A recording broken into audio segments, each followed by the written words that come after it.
This is not a happy vlog and may leave you a little in shock, so please don't hold me to account. I'm just the messenger.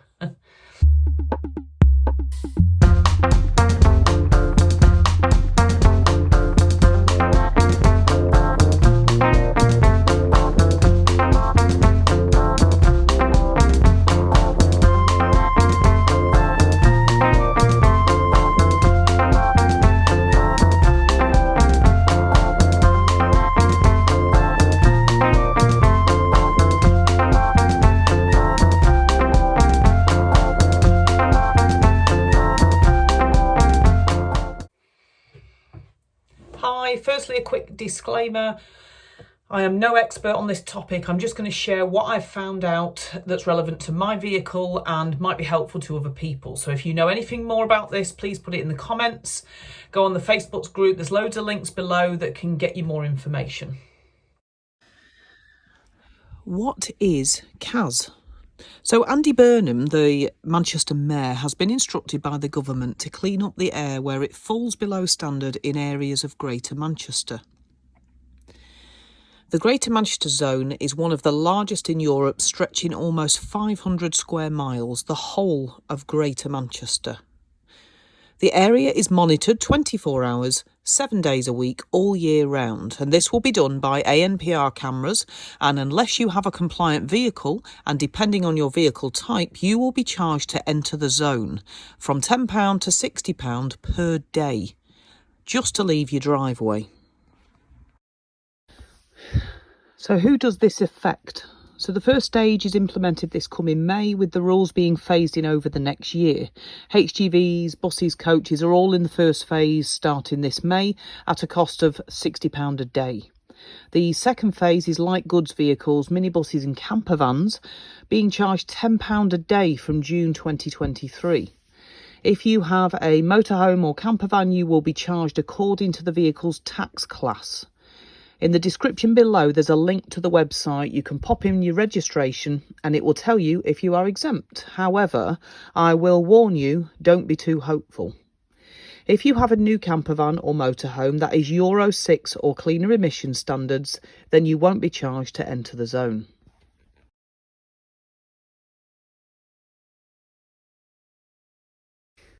So why? So the plan is to reduce local air pollution, and some would argue to encourage those of us with 30k plus in our banks to go and buy a new electric vehicle to make the environment cleaner. However, I found this all rather confusing, as after checking my area, Stockport, I found the air pollution to be grade 1, the cleanest it can be, which begs the question, is this a plan to clean air or make money? You decide. So what can be done? So once you get over the initial shock of this being real and it not being a mistake somewhere, what do I do? What are my options? I'm absolutely gutted.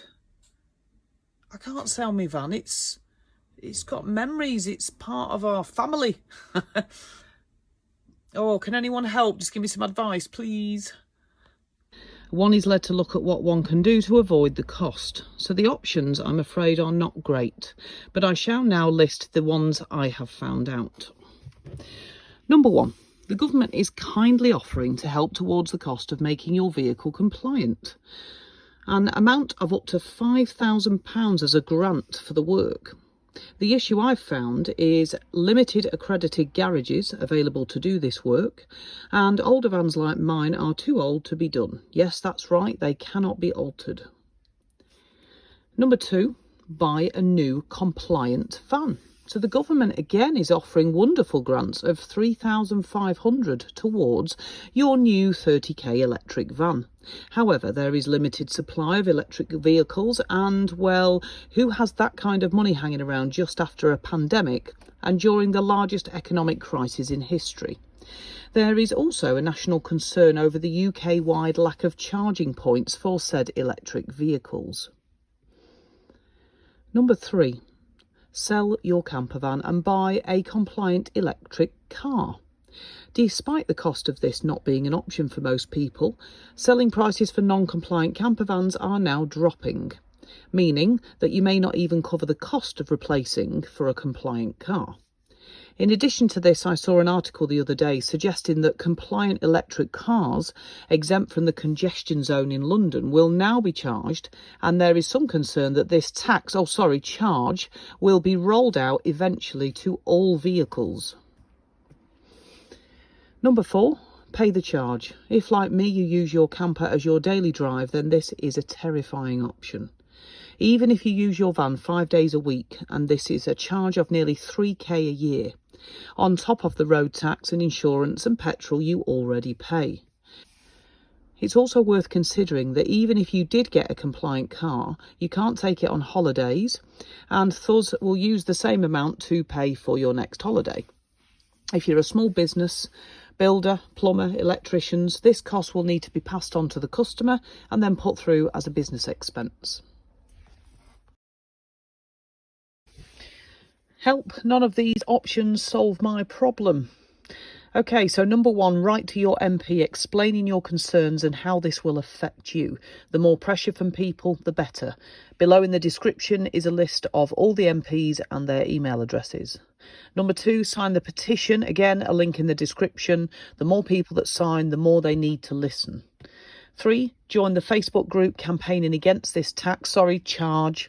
Rethink the clean air zone. See the link again in the description below and keep up to date with what's happening.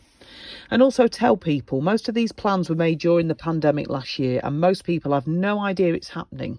Even if you don't own a car, this will affect you every time you get a workman to your house or even a parcel delivered.